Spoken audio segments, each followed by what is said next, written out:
Good afternoon, everyone. Sorry, it's yet good afternoon or good evening? Good afternoon. Oh, okay, thank you. So, after the wonderful sessions by, Mr. Mahadevan Sagar and Mr. Kamalakanan, I think this is an extension of that, but they are stalwarts and we have got very good success stories out here as well. The topic for discussion today is making it big, professionalizing and expanding, promoter managed business. So three words are very important here: big, professionalizing, and last one is expanding. Business is business, and most of it is promoter managed business. Like somebody was telling me, each and every business is related to promoters. You take any corporate in India or across the globe, it is a person who starts that business with a vision. And that's where it inadvertently becomes a family managed or a family related business. So this is something which I want to read out to you, this paragraph. Promoter managed business constitutes 70% of total Indian industries and contribute to 79 to 80% of the national GDP. India has 108 public listed family managed businesses, making it the highest in the world. While many promoter managed businesses start small and go on to become big conglomerates, most don't stand the test of time. In fact, as per the experts, family firms fall at an alarming rate. And this is very, very scary. Around 70% go bust even before the second generation takes to the helm. Various researchers have revealed that only 4% of the family businesses survive beyond third generation. Although the failure can be attributed to several factors, it often starts with the lack of professionalization. Ownership and leadership succession, sustenance across generations, governance, talent pooling, and retention are some of the key challenges. In fact, what our speakers mentioned before this, right from morning, most of the points or the key points are covered here. The competition in the market is heating up, and the skills, experience required to take the business ahead may not always be available with the promoter or his or her family. Often the fear of bringing in outsiders turns out to be what stymies the growth of family firms. Professionalizing a family business is a critical requirement in making the business big.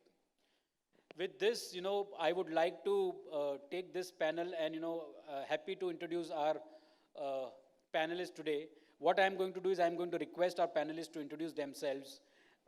And, we can start with blessings. You can give a short introduction about the company that will give a fair idea. Mostly the audience out here knows you, but a short introduction would help to start the discussions. Thanks. Praise the Lord. My name is Blessing Manikandan. I'm heading the business group Paulson's Beauty and Fashion Private Limited. We are a multi-brand and multi-industry. We are into multi-industry. We own the master franchise for TONI&GUY to Essentials and Häagen-Dazs. We have we own Slam Fitness, Jonas, Sultans, and Pondusami Elite World Master franchise rights. And we have 365 outlets. Thank you. Hi, good evening, everyone. I'm Sujata Karthik, Managing Director of Donrax. We are manufacturers of supermarket, hypermarket racking fixtures and warehouse and industrial racking fixtures. Our major clients in the retail segment are Nilgiris, we have Kovai Paramudar, we have More Retail, Reliance. We also cater to large format warehouses like for Amazon, for cold storages, e-commerce companies like Myntra, third-party logistics companies, and also the distribution centers like Dunzo, Ola Foods, and Zepto. We have our manufacturing facility in Ambattur, and we are over and above with 200 employees. Thank you. Good evening, everybody. This is Faizal Ahmed representing Suxus Menswear. It's a value format menswear stores. We are present across 8 cities and we have 16 stores across Tamil Nadu. Hi, good evening, everybody. Myself, Pratiksha. I'm the founder and CEO of Specs Makers.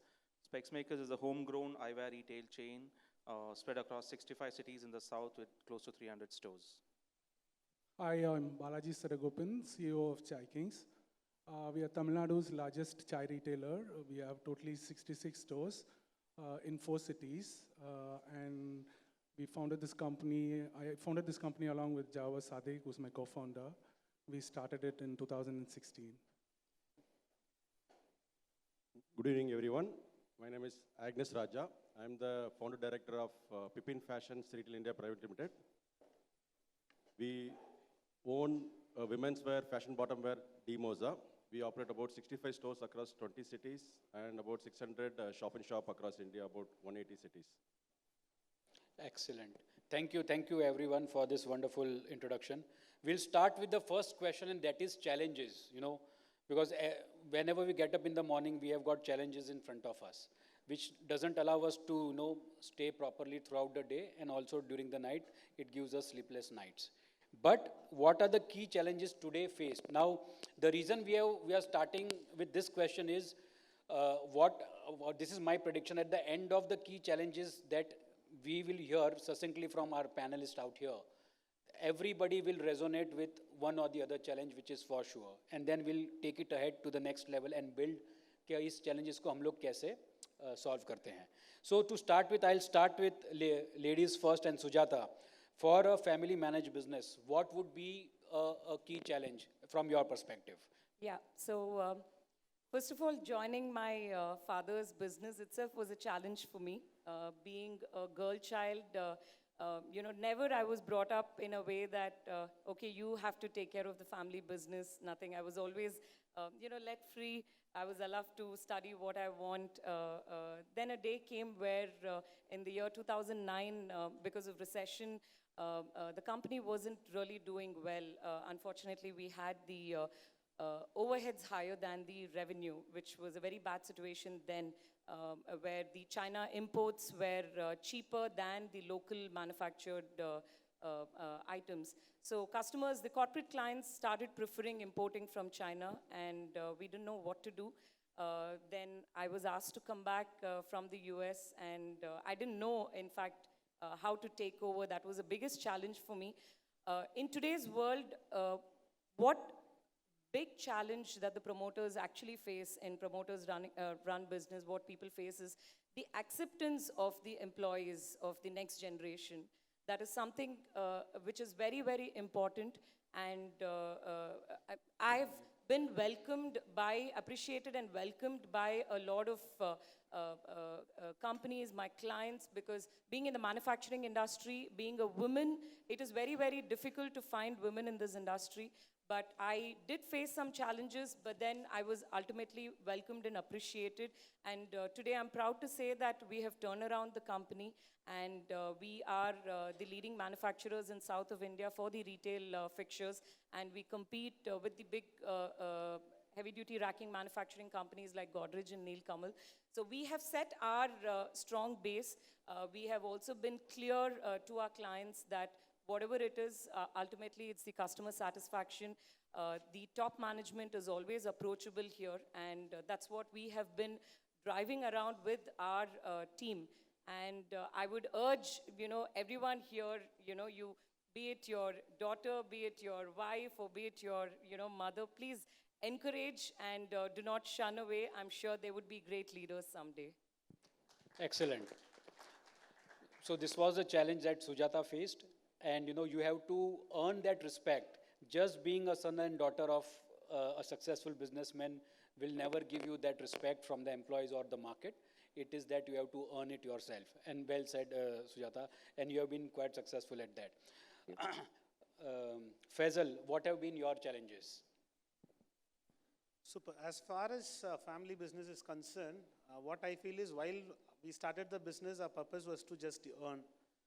Then as and when we grow, I think the biggest challenge was we moved to a comfort zone. After we opened 3 or 4 or 5 stores, we move to a comfort zone, and after that the fear comes, because that risk and that guts we had while opening the first and second store, we didn't have that when we are into the 10th and 12th store. Yeah.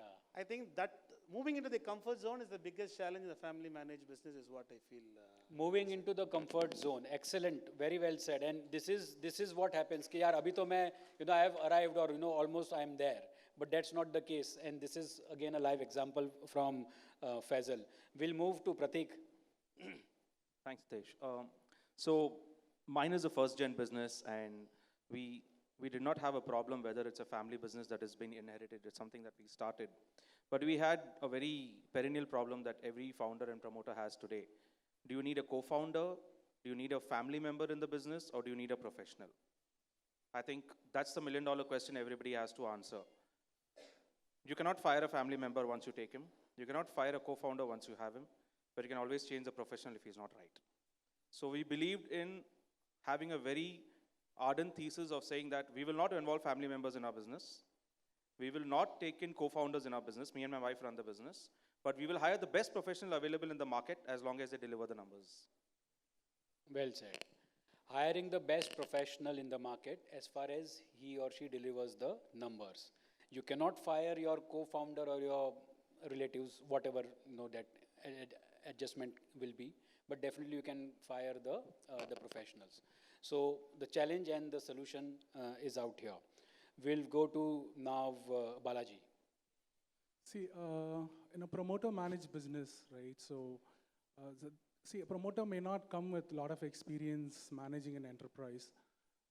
So multiple functions like finance, HR, marketing would be a challenge, or will not be managed efficiently, as a promoter is going to focus on the product and the service.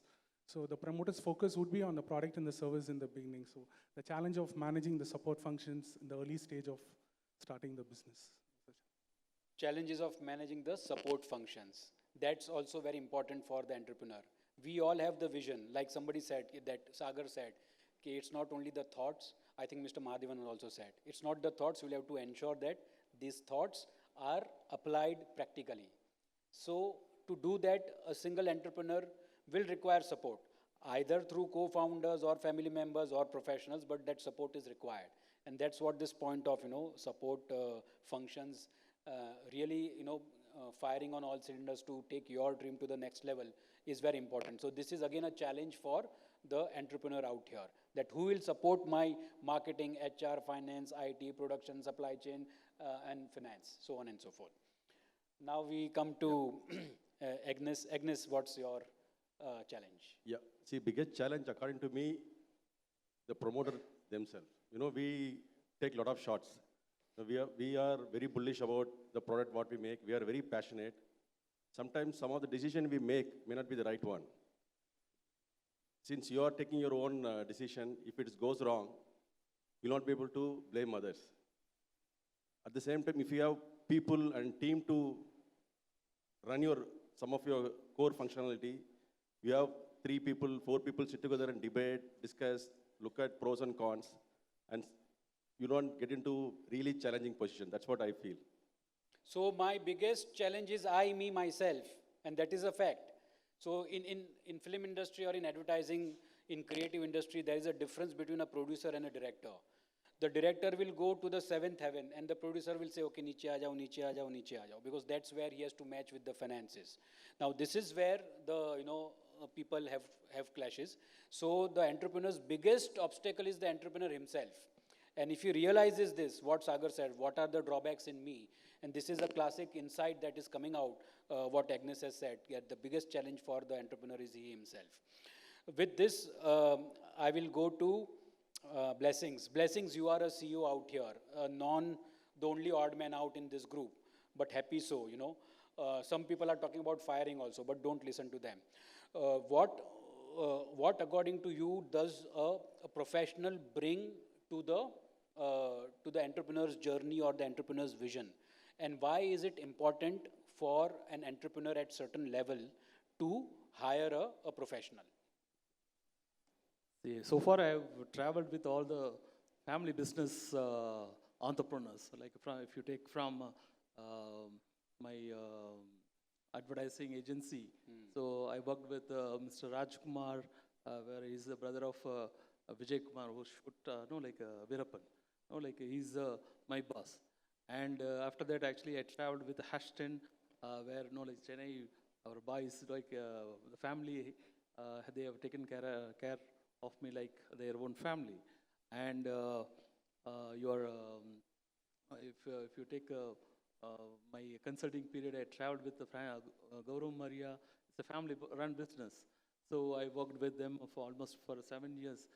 From Frank, I have met Sujata, and we consulted spec makers, and who all, we have everyone here. So we had the pleasure of working with this family business entrepreneurs, and the person who gave us business and made us hero, Mr. Kumarvel, is a family-owned business, family-run business, and now I am with a family business entrepreneur, and it is, they take care of the entrepreneurs, the professionals, like their family. That is a great advantage you have when we work with family business entrepreneurs. I don't know how to define that one, because in corporate life, we always aspired to be a CEO or want to travel in this corporate world.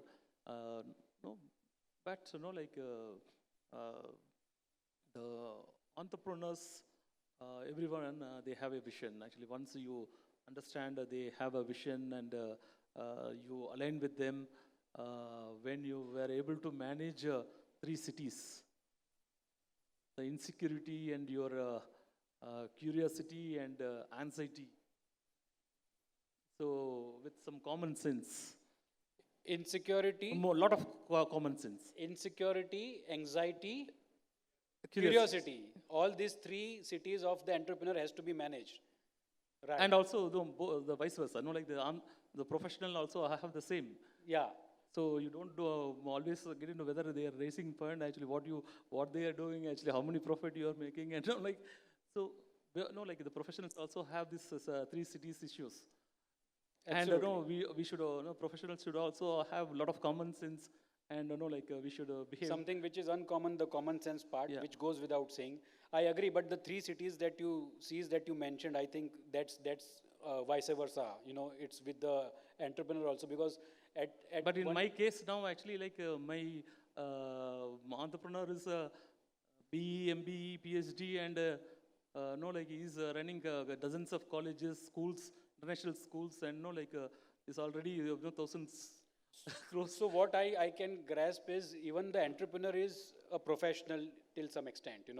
It's just that he needs a full-time professional to run his business, to ensure that all his operations and all the other work is taken care of. When the entrepreneur have the exposure, experience, and expertise, they can outsource it to the professionals. Okay. Yeah, that's my. Thanks. Sujata, can you give an example of family and promoter and professional? I won't say a clash in your organization, because when you came from US and when you decided, how did you have a professional CEO or a person taking care of with your dad? No, it was only my father. Okay. But we did have a consultant who was trying to find out where we were going wrong and what needs to be done to have a different strategy. So he was the one who actually called me. He was the one who identified that there is no right hand for my father. So he called me. He wanted me to see and understand what's really going on. And yeah, that's what happened. So yes.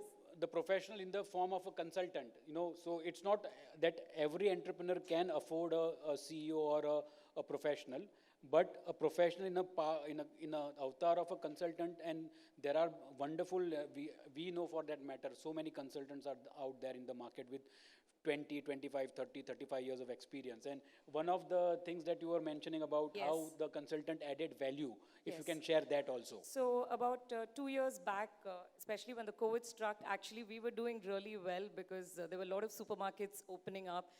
There were a lot of warehouses coming up in terms of the e-commerce and third-party logistics.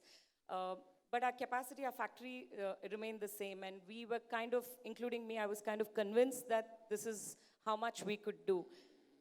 Then we contacted a Kaizen consultant who is almost, he's actually 70 years. He has about 50 years experience. Wow. So he came, he studied our factory. He just did a few changes in terms of positioning the machineries, in terms of handling the parts, the manufacturing, in terms of studying and getting the real data of the efficiency of the workmen. And in about 3-4 months, he actually doubled the capacity without even adding any machinery. Doubling the capacity in couple of months without adding a single machine. ये तो जादू हो गया. Yes. And that's what Kaizen is all about. Kaizen in Japanese means continuous improvement. Today, their philosophy is such that each and every person, whether you are in production, in service, if you change the processes, the standard operating procedures or whatever that processes are, you can increase efficiency and effectiveness by X percentage. That is for sure. Okay, and Kaizen helps you do that. And this is where family managed businesses should get into professionalism or professionals. Whether full-time, part-time, consultants, that's secondary. We are not debating that. What we are discussing here is to need professional help to ensure that your business grows to the next level. And Sujata's case is a right example where in 3 months, the production doubled without adding a single machine. Very good. Thank you. How many of you use processes in your businesses? Pratik? Okay, almost all. Okay. So, Faizal, I'll come to you, but before that, Pratik, what kind of processes you are using, to operate your business? So I think every department has got its process, from supply chain to finance to looking at procurement, purchase, marketing. So I think what we've done is, while we develop the business and grow the business, and we got in great professionals for every category, like we have a vice president for every department, right? And it's very important that every professional drives it. So once you create the process, then the professional has to follow the process or make the process better. But any department that we get into, whether it's a supply chain, how to optimize cost, how to optimize turnaround time, how to optimize efficiencies, manpower. Retail, especially being such an operational driven business, about 300 stores and close to 1,000 employees, it's very process driven. It's not people driven. People drive the process. It's like, you make the process so strong that if you replace the head X with head Y, the process still is continuous. Typical Japanese strategy, right? The process has to be so efficient, and you'll only keep learning every time. You'll keep making mistakes, bettering the process, making mistake, bettering the process. So what we believe in hiring professionals is, are they solving for bandwidth or are they solving for business? What is a professional doing? I mean, if you want to hire a professional who will just say, okay, can you manage my 25 stores? Then you're solving for bandwidth, not business. Can you manage my 25 stores and give me a like-to-like sales of 20% year on year? You're solving for business. That's the right professional. To solve for bandwidth is very easy. It's only adding manpower. To solve for business is adding the right professional. So processes are equally important for us. Horses for courses. I need a professional to do X job. So that's what only to manage. But managing with growth, that's what Pratik mentioned, is something which we all look for. In many times, see, these are, typical textbook scenarios. Okay, I need X, I'll get Y and I'll manage it. I need A, I'll get B and I'll manage it. It's not that easy, we all know. But sometimes when I say horses for courses, you require people to do X work and you require leaders and professionals to do Y work. Now, if we differentiate between both of them, that is where Gada or Goda, and both of them are very important, equally important. Indian army or armies across the globe are using mules to transport their machinery and so on and so forth. How important and critical it is for the nation's security. So we just cannot rule out, okay, this guy is and bracketing into A or B bracket. But what Pratik said is SOPs or processes. एक बार process हमने set कर दिया and follow that processes. I take one step back and ensure that my business runs in all the 25 stores or whatever number of stores I have. With this, I will go to Balaji. Balaji, yours is a chai, and I know, and Chai Kings. You are the king of chai. I had the privilege to drink it last time when I had visited, and it was very yummy. So, although I love coffee a lot, especially in Chennai when I come from Bombay. But chai is, from talking from processes, how is it different? Because all the ingredients are sourced from one source. Your process of making the tea may be standardized. So does it make a difference in your business to have? Though we do a simple business of making chai, we come from an IT background. So me and my partner worked in an IT company for almost 10 years. So when we decided to do a chai business, so all that we wanted to do is set up processes to run this company. That's when we can scale. So when we decided that it's going to be a chai business, normally a restaurant business operates with a chef, right? Every restaurant's got a chef. But when we decided to do this concept, we wanted a standard operating procedure to be set for even chai making, right? So even we make a ginger chai, there is a process to it. So a guy takes 2 packets of BOP and takes 1 packet of sugar and boils it for so many minutes. So these are the process which we initially decided when we decided to float this company itself. This is standard across all the... Standard across all the outlets which is there in Chennai, Hyderabad, Bangalore, and Coimbatore. So that's why you get the same ginger chai you drink in Chennai, the same ginger chai you can drink in Hyderabad and Coimbatore and Bangalore as well. So apart from that, as I said in the beginning, even it's a simple business, we created our own POS because we come from an IT background. We have a SAP, which is for the supply chain. So we feel that if you want to scale, if you want to go really big, you need to have a process. When you made that chai similar, which I get here in Chennai or Hyderabad, did you take help of professionals? Initially, we hired a consultant, but we had a lot of testings done along with a consultant with the team. And when we got the recipe right, and we finalized the SOP. Getting the recipe right. For us, getting our business recipe right. That is what it is. And after trials and errors, I can get the same Chai King chai across wherever your outlets are. That's awesome. Faizal, coming to you. How are you managing your stores across so many cities? So the question is the old wine, new bottle. The question is the same about professionalism. In terms of process. Yeah. So in terms of process, I say my team that we are not actually doing a garment business. We're actually doing a finance business. Sorry. We are doing We are doing a finance business because... pause, sorry. He has how many stores? 16 stores. 16 stores. And they are into what? Apparel business? Apparel business. But he is telling, I am not in the apparel business, I am in the business of finance. Ab ye to jadoo ho gaya, right? Let's see how it turns up. Please. That is what, so process here is, like, we make sure that if we open a store, we get the investment in 20 or 30 days time. We make sure, the process in terms of inventory is, if you open the stocks and load it, the shelf life should not be more than 30 days. So the expenses percentage shouldn't cross 8 to 9%. It should be debt free. And all these matrices is the strength of the organization, but then while scaling up, this itself is a challenge. So this is what you say as a process, we see these thumb rules. So whenever we open a store, our process is whether we'll be able to take out the amount in 20 days or 30 days. Take out the amount in 20 days or 30 days. Aaj dukaan khola 1 tarikh ko. Today is what? 17th of September? August. 17th September ko Faizal bhai ka dukaan chutta ho jana chahiye. Yeah. Okay, uske baad enjoy. That's what it is. Yes, that's right. it. Awesome. And you have done this for all the 16 stores? Yeah, we have. The maximum is 13 days. We have Awesome. also taken the investment in 7-8 days as well. Actually, very good. So this is something that, many people do it, but not everybody is successful in doing what Faizal has done, and that's why he's growing leaps and bounds. But the second question I want to ask you, Faizal, is from 16 you go to 60, and then obviously with your hard work you will go to 100 and triple digit more. At that time, what is your plan now? So even if we grow to 60 also, the matrix shouldn't change much, because 30 can go up to 35, not more than 35 days the shelf life.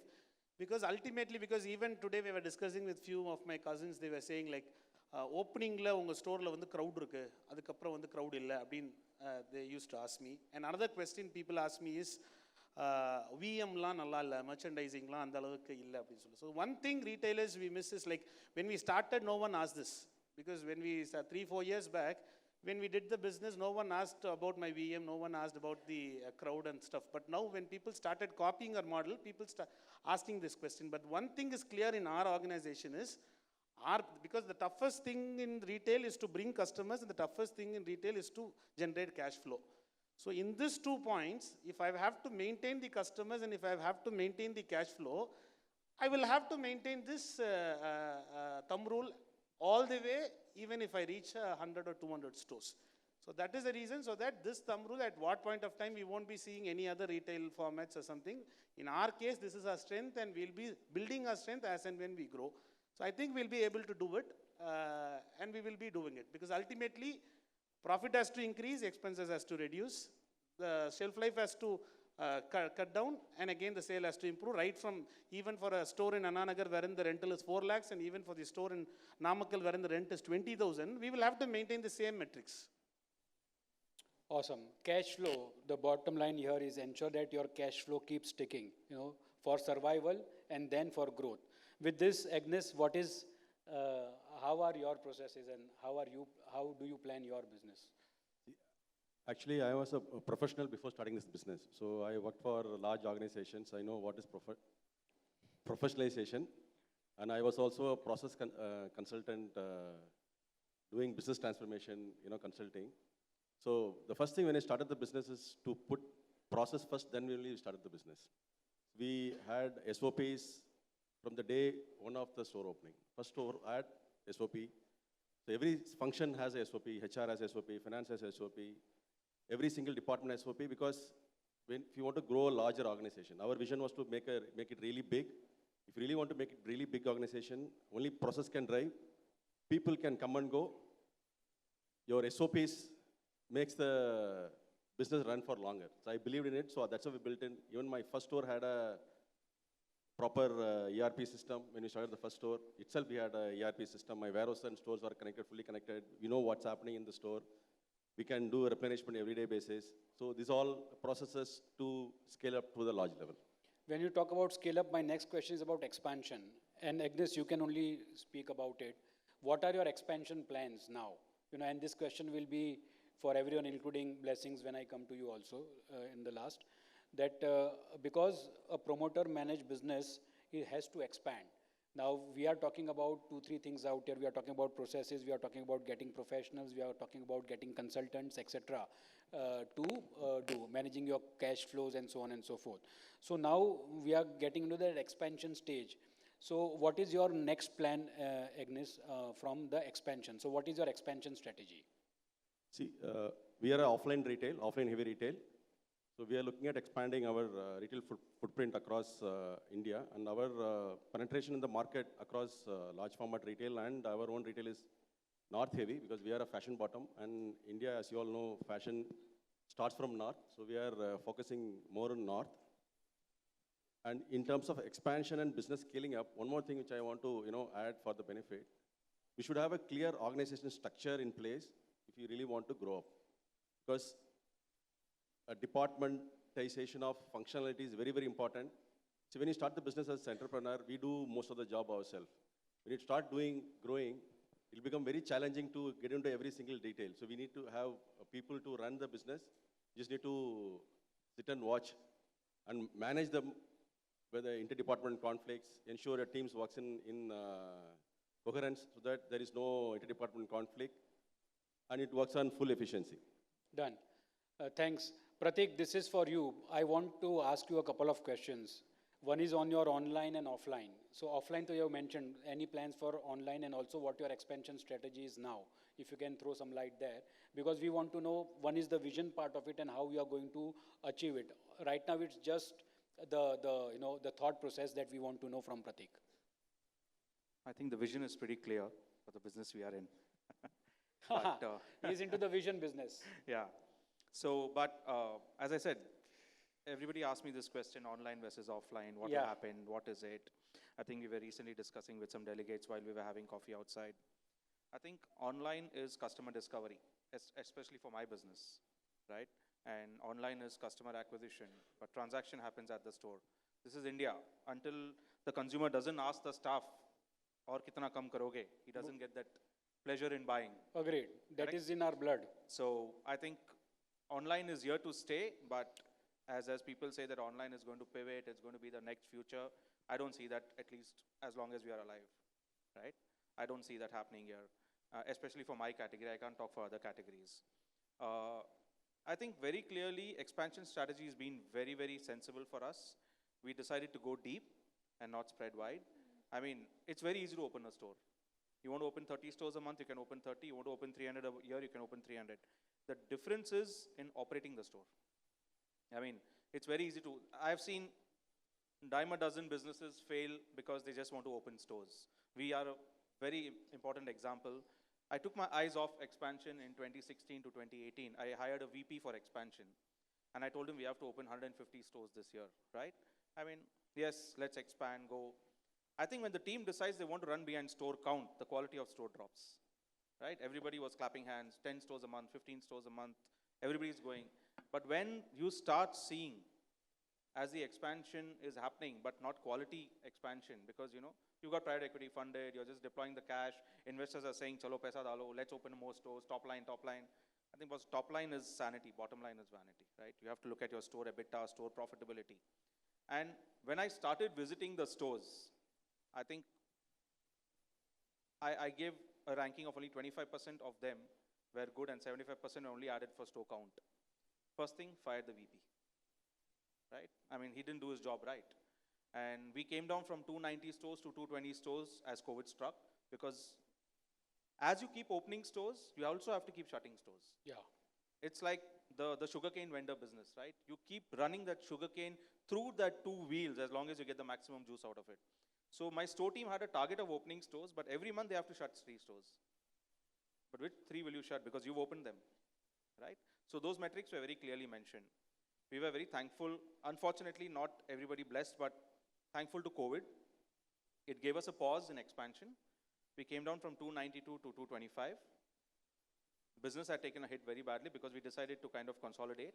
We are back to 300. In the last 1 year, we opened up 100 stores, 100 quality stores, right? And I, as a CEO, because I have an expansion team and everything, I ensure that I visit the location, meet my landlord before I sign up the property. It's okay if you have to travel that extra mile and spend that up and down flight tickets also. It's worth, because you're spending 30 lakhs on a store. It's okay to spend 30,000 on a ticket. Yeah. It was very easy for me to call up my landlords during COVID and ask them for a waiver, because everybody knew me by personal touch, right? So I think while you keep expanding, it's very important to also know where you want to expand. We're very clear, we'll only do south. We are not even looking at the north. It's not our forte, it's not our territory. We want to run a highly organic, profitable business. So we decided that we will focus deeper. So in Tamil Nadu, we have 160 stores. Karnataka, we are close to 100. We've entered Andhra, close to about 50 stores. We'll expand another 300 stores only in the 5 southern states. Okay. We will own the southern India. I don't care what happens in Chandigarh and Delhi. Awesome. Right? I want to sell glasses. Whether I sell in Kashmir or Kanyakumari, I don't care. So very clear, very focused. He wants to be the king of southern India. 300 today, 300 in the next couple of years. On the expansion front again, if you can throw some light on the PE or the investment scenario that's going on. Yeah. You have raised Series A or where? Series A. And Yeah. what because you were there all over the newspapers as well. Yeah, so I think we did a $10 million raise in 2017. That's when we raised our first round. We did a bridge round during COVID because business was impacted. But I think you have to have a firm stand on what you want to do for the business. Every investor entering the business wants to take an exit. Yeah. His job is to put money and take out money, Yeah. right? He's not here for lifetime. Yeah. So as Sir Mahadevan said that, to get the right PE partner is very important. I think we were fortunate enough to get the right PE partner, Fidelity Capital, which invests out of their balance sheet, so they can stay for 10, 12 years in the company, doesn't matter. But when the company starts generating cash, then the PEs are quiet, as long as you don't ask them more money again. So once you turn positive, EBITDA positive, PAT positive, you don't need more money. As you start generating cash flows, you can open stores out of your accruals. So I think the larger picture for us has been that we've never needed cash post-COVID. So what would be your advice? Because this is the last question for you from the, I think it's very important not to run behind number of stores and just because I want to expand. I think clear retail metrics are in the detail. You should know your metrics very well. Same store sales growth, store level profitability, EBITDA, PAT. If you're generating cash, you are the king. You don't know whether there's going to be a 4th wave, 5th wave, 6th wave.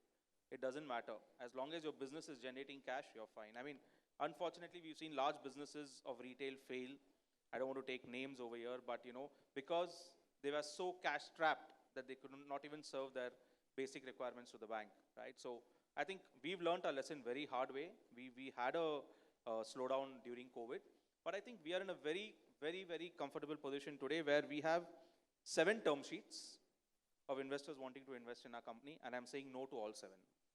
Because I don't want to raise capital right now. I want to raise capital when I feel the mood is right, not when the time is right.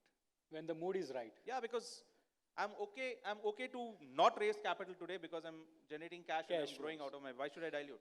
So if you are, okay, you don't require cash, so why should we raise it unnecessary? But TK, this debate can go on because I have 10 more questions to ask you, but not related to family manage. I'll go to Sujata. Thanks for that, Pratik. I'll go to Sujata and ask her about her expansion strategy, and how she's leading this and how she's going to reach that goal. Sujata. Sure. So we have 3 plans. One is on the sales front, where right now we have our own sales force, but we're looking to get into the organized way of dealers, as well as stockists across India, because supplying material down from south, that is from Chennai, up north, is going to be expensive in terms of the logistics cost. And the immediate supply of materials happens only through the stockists. So we're looking at having experience centers and stockists at every state of India. Okay. We're also looking at exports. So that is in terms of the sales front. In terms of the manufacturing facility, we've already started our construction in Sri Perumbudur, which is almost doubling the capacity of what we are today. By next year, we should be there. So we have huge plans based on that.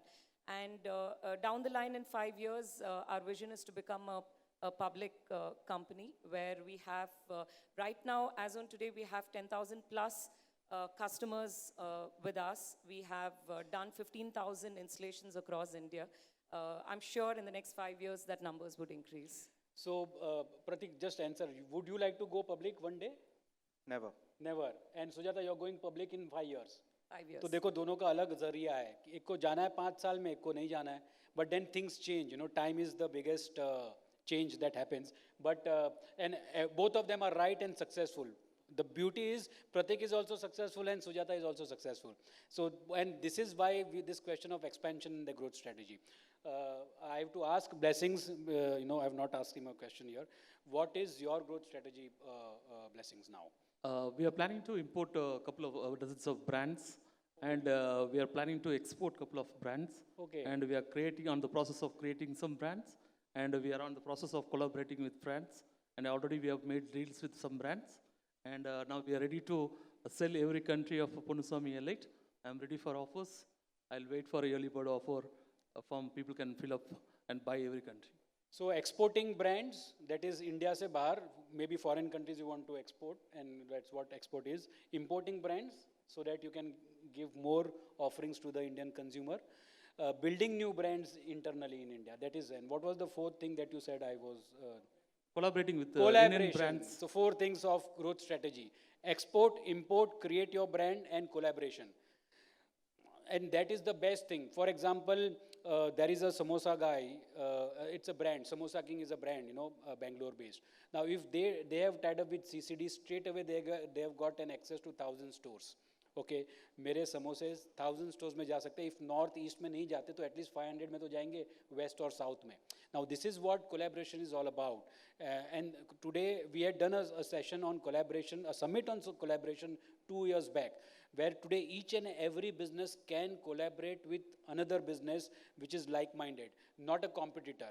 Okay, similarly, like I was talking to some brownie brand out here, and they can collaborate with any of the, food retail chains. आपकी strength क्या है? What's your core competence? Your core competence is, let's say, brownie. Okay, that means wherever there is food that is eaten, your brownie should be there. You should master brownie, you should master chai, you should master specs, and you should master your racks. That's where it is all about core competency. So that's collaboration, and that's an awesome point, Blessings, that you have mentioned here. With this, I was requested to cut the session short because we are falling short of time, but I have to ask Faizal, what is your growth strategy? And then the final question to all of them to wind it up. Our growth strategy is we'll be growing organically. We'll be opening 4 to 6 stores a year for the next five years, 4 to 6 stores a year, and then with the same thumb rule. And But why only 4 to 5? You have capacity of 10, 15, 20, the way I know you, Faisal. yes, but then again, we have that policy of not using the short-term funds for the long-term assets and things. And so that 4 to 6 stores a year for the next 5 years. And we have also started inviting franchisees. Okay. So this is our growth strategy for the next. Okay, so franchising is the strategy that Faisal is going to use for his growth and with this. So the final question which I want to ask everyone is the do's, don'ts and strategies of expand. Okay, what would be your final advice for entrepreneurs? All of us are entrepreneurs out here. I am an entrepreneur working in an organization, but वो preneur तो लग गया ना what Madhavan sir बोले. So I am also a preneur. So whether you are an entrepreneur, womanpreneur, intrapreneur, or extrapreneur, all these things are various types of entrepreneurs. You know, I also run a business, but I don't own the business. I am from RAI. You know, but that's my baby to at least to ensure that this part I am responsible for it. You know, so that's where an entrepreneur comes in. So what would be your final 3 mantras? We'll start with Pratik first, and then we'll go on. What 3 mantra hai, 2 mantras hai, 1 mantra hai, whatever it is for our audience today, from a professionalizing and expanding promoter managed business. And it can be anything. Huh? Yeah, so I would like to only, I'm very hands-on with my business, right? I look at data. For me, any professional coming into the organization has to answer me in data, not with qualitative metrics. It's very good today, weekend was very good. I will ask him, what's the number? Right, so I'm a data-driven guy. But I believe, and I might sound very brutal, there are professionals here, pardon me if I sound brutal, but if you are a family-run business, let the professional know that he's there because of the business, and the business is not there because of him. Okay. Right, I think you don't want to take each other for granted, right? And keep giving them that freedom of framework, hire the best talent, but I think taking each other for granted is the biggest mistake family businesses make. Because I've hired a great guy, he will take care of the business. Yeah. You need to take care of your profession also. Pay at par market salaries or higher than market salaries. Help them create wealth. It's not that if you're making 10 rupees, if you have to share 3, like Sagar said, you please share. Because without that 3, you'll never make the 10. Then you'll only make 3. Please share that 3 to make the 10. Please hire professionals, consultants, agencies, so we as a company are very incentive driven. Okay. Very highly sales incentive driven. If a staff is making 25,000 rupees in salary, he can make another 10 to 15,000 in incentives. Okay. Right? Because make him own the business. But freedom within the framework, as Indra Nui says, don't go outside. Yeah. Nice. Balaji.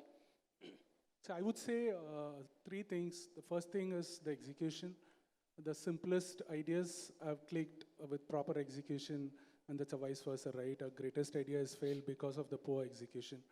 The second thing is the financial discipline is very, very important. This generation, with all the funding, we happen to spend quite a lot of money on unnecessary things when we are scaling up. So that's something we should have when we are scaling up the business. And the third thing is no shortcuts. Integrity is the key. So if you want to build a sustainable business, that's something which you should focus. Thanks, Balaji. Agnes, what's your mantra? Yeah. 2 things which actually we really work on is, most important is my people. People make the business. And I would actually proudly say 90% of my area managers joined as a sales staff in any one of the store. So we empower, we train, we conduct a lot of training program, we give them coaching to them improve their qualities. We give them software training to know how to make reports. So once you take care of people, they'll take care of the business. That's one mantra which I believe. That's how we have about 650 employees. We have iteration less than 5%. Awesome. 650 employees and less than 5%. Very good. Faisal. First mantra would be, let's not complicate the business. Let's try to do business very simple and light. So that's the first one. The second thing is, in retail, cash is generated much. So we should understand whose cash is that. Okay. So that has to be followed, and that's the mantra. Second thing I would like to say here. And the third one is, keep on reviewing our businesses. only when we measure, we can manage, and only when we manage, we can maximize. So each and every departments, each and every aspects, we should keep on measuring so that we can manage and maximize. Awesome. Blessings, your mantra. So have fun, have fear also, and manage your fantasy. So most of the time, actually, we have a lot of fun, or we have a lot of fears, and or otherwise we always fantasize and we lose ground. So manage all this so that actually we'll able to travel towards our vision. And also, like, if you think actually you don't know, and you should have a professional with you. If you think you know, then you should outsource it to a professional. Why you should sit and do the day-to-day chores? Very good. आपको पता है तो भी आपको करना Take है. risk, take a sailing and go across the world. There is a lot of things to do. So, awesome idea. Very good, blessings. Good. Last we started with Sujata, and we'll end with Sujata here. Sujata, your final mantras. Yeah, my first mantra would be commitment. Be it like how many ever hours you put in, commitment is the most important thing. And more than the company running as people-driven, it should be process-driven, which is very important for any organization. And for a leader, get your team together, have your people together, be it ideas, be it problems, be it any solutions, have everyone involved and come out with a plan or a solution. And lastly, I hope, in the next event, I would see at least a father, daughter, or a mother, daughter in the next panel session. Yeah. Okay, so Because I didn't find that in today's sorry event, for yes. that. It's not that we don't want to do that. It's just that we could not find someone, or it was too short for us. In fact, this idea came a couple of days back only. Understood. But Okay, good and work, that's so yes. apologies for that, because you have full right to say that. Understood. An idea, When we talk about women empowerment and things like that, it's not just fad. We really believe in that. In fact, every year in Retail Leadership Summit, we used to have a women leadership session, Sujata, just for your understanding. Then some women only came and said, why specifically women leadership, तो फिर मतलब करूँ तो भी नहीं करूँ तो भी तो किधर मतलब दोनों तरफ. So then we decided that that was not the intention. The intention was to inclusiveness is what we believe in. Okay, and that's what I personally also try for. You are here today because of that philosophy that TRI has, and we want to increase more and more. In fact, it should be 50-50 at one stage. What is that here, I don't know, but we would like to encourage women entrepreneurs and at least in retail to come and share their knowledge with us. With this, the mantras that came was data, people, cash flow, process, fear, fun, and many other things that Faizal, Sujata, then Blessings and Pratik and Agnes, all of them mentioned. But it was wonderful talking to you. It was a short one. I had for each one of you, there are so many questions related to your business, but in the limited time that we had, we could deliberate on so much only. Thank you very much for making it today, and thank you for being a patient audience. Enjoyed discussing with them. Thank you.